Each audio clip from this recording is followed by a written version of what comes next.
Hello and welcome to another video. Today we will be attempting to make the famous McDonald's chicken selects.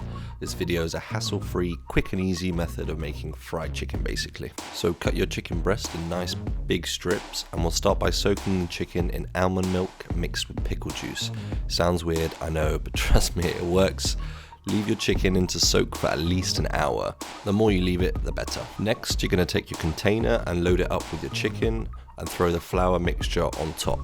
This is going to get rid of that really annoying process where this weird paste forms on your fingertips where the flour and the liquid mix. Instead, you're going to give your chicken a shake and you're set. A shake, shake, shake, shake, a shake, yeah. Shake it well and yeah, don't do that.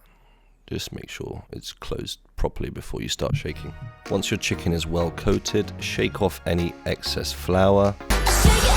Thank you, Taylor. We're gonna see a lot of that this video, aren't we?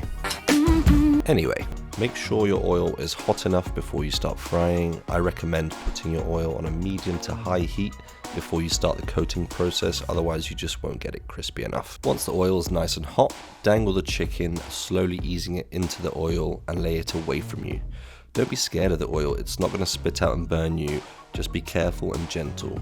If you just throw it in, that's when you'll have hot oil splash back at you. Then, just let it fry until it's a nice golden brown. It took me roughly 5 to 6 minutes until mine was done. Finish the chicken off by sprinkling some salt on top. There's nothing worse than under-seasoned fried chicken, and then repeat the process until you finished your batch. Rest the chicken for around 10 minutes and then serve it up.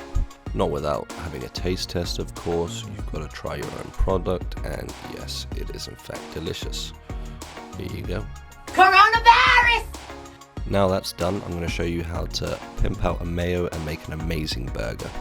You know who I am, and you know what I came to do. Let's do it. Into the mayo, we're going to add some pickle juice for acidity, make quick work of a pickle or gherkin, it's the same thing, and throw it in there for a little bit of crunch. I mean, he's so fast. He makes fast people look not fast.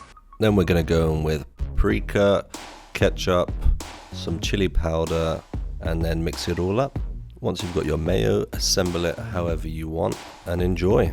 Thank you for watching. I hope you enjoyed the video, and if you did, please go and share it with someone.